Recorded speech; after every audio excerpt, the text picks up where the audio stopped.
being held in the gate, and away they go. Gabriel just the slowest out of the stalls. Tales of Grim, Ryan Moore looking to get across to the rail as in the early stages. Custom Cut now heads on under Johnny Murta from Gregorian in the green jacket, Penitent in third, Producer is handy in fourth on the outside.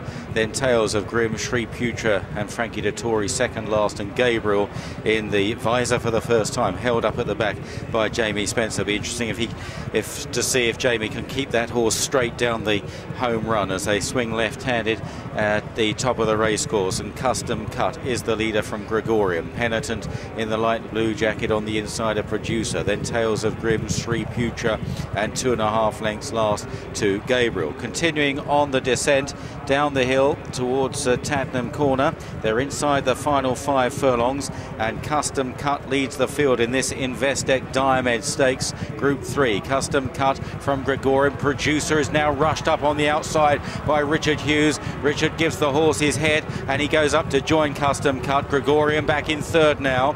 Then Penitent, Sri Putra, Tales of Grim and Gabriel at the back. They started racing quite early in this race, still got 3 furlongs to cover. Custom Cut by a half length to Producer. Gregorian is coming back at them down the outside under William Buick. Then Penitent back in fourth from Tales of Grim, who's flat to the boards. Gabriel and Sri Putra has dropped away, heading towards the closing stages. Gregorian is leaning in on Producer but takes over. Gregorian hanging slightly left from Producer. Down the outside, Gabriel and Penitent are staying on. Penitent gets squeezed up. It's Gregorian by 2.5 lengths. Down the outside, Gabriel. Penitent rallying, but Gregorian gets there. Gregorian wins the Diomed in the hands of William Buick. Tight second between Penitent and Gabriel, followed by Producer, Tales of Grim, Custom Cut and Sri Putra was the last to finish. Typical Epsom finish, Gregorian getting the best of it, hanging left. It got tight for Penitent as well, but Gregorian has lasted home for William Buick, who'll be aboard Gertrude Wurst in the Oaks later on. Well, William Buick has done really well here. You see the camber of the course doesn't help these horses. They roll down to that inside rail. Producer starting to go backwards now, having been so reluctant to go in, having been sent on early enough by Richard Hughes, has basically had enough. Not his day today. Jamie Spencer, who got left at the start on Gabriel, making late ground, but already the winner has flown. Good run there from Penitent as well. But it's a difficult course, isn't it, Mick, to keep them straight? Well, I liken it to trying to unicycle over a speed bump is what this place is like, and it's no surprise to see a horse do that. You can see William Buick's got his stick in his left hand trying to keep this horse straight, but the damage is already done. He's not going to lose the race if you back this horse. He's got on that rail, and once he's on that rail, he's not for catching. Gregorian takes the Diomed, the race named in honour of the very first winner of the Derby in 1780. William Buick can just enjoy those last few strides. Not sure he enjoyed the whole of the last furlong though. Let's check the prices for you.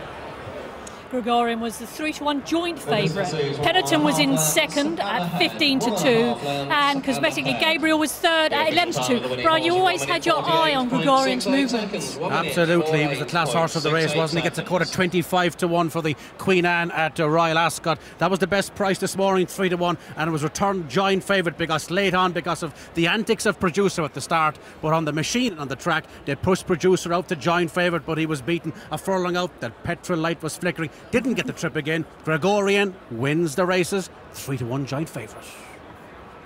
William, well done. That looked a little bit of a messy race, a bit stop-start gallop-wise. Well, I mean, we were okay. And then around the turn, Hughes come round me and I didn't really know what was going on, to be honest.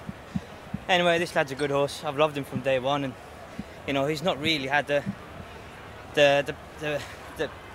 lot of luck in some of his races. You know, I should have won him last time. But now he's come together and he'll progress from here. I mean, and like many at Epsom, a little bit of rolling around in the last furlong or so. Yeah, that's natural. I thought he handled it pretty well, to be honest, for first time round here. And what about in the Oaks, the chances of Gertrude Wurst? Yeah, well, she ran a good trial in the Cheshire Oaks, second behind Banoffee, so, you know, she deserves a place in the race. Whether she'll be quite good enough to win, I don't know, but, you know, she'll run a good race, I'm sure. And it's a hugely exciting weekend, of course, Libertarian in the Derby. I mean, arguably won the best trial. Yeah, you know. If he was training Newmarket, I'm sure it'd be a shorter price. Well done. But he's not. He's trained in Yorkshire and bids to become the first Yorkshire-trained winner of the race since Dante in 1945. This horse is trained by John Gosden, Gregorian. John, of course, winning the Derby in 97 with Benny the Dip. And Gregorian comes into the winner's enclosure in the hands of William Buick. And an easy mile, like today's, seems right up his street. And Claire is with the winning trainer. I am, and we're just having a quick look at William Buick unsaddling here. What did you feel going through the race? Were you happy? Obviously a little bit of closeness. I usually leave it to William, you know, once he knows the horse, and we'll get him over here, but he just wanted to jump and sit handy. It was the plan with Starscope, but she rather fell on her head leaving the gate in the first, so that didn't happen. But it's a track you always want to be handy and travelling here, and you have to watch which leg they're leading on down the hill. It's very interesting. You switch left, you switch right, you switch left. But he got the hang of it, and then Husey tried to take the race by the horns, which he does. He's a great jockey, but fortunately we were good enough to beat him.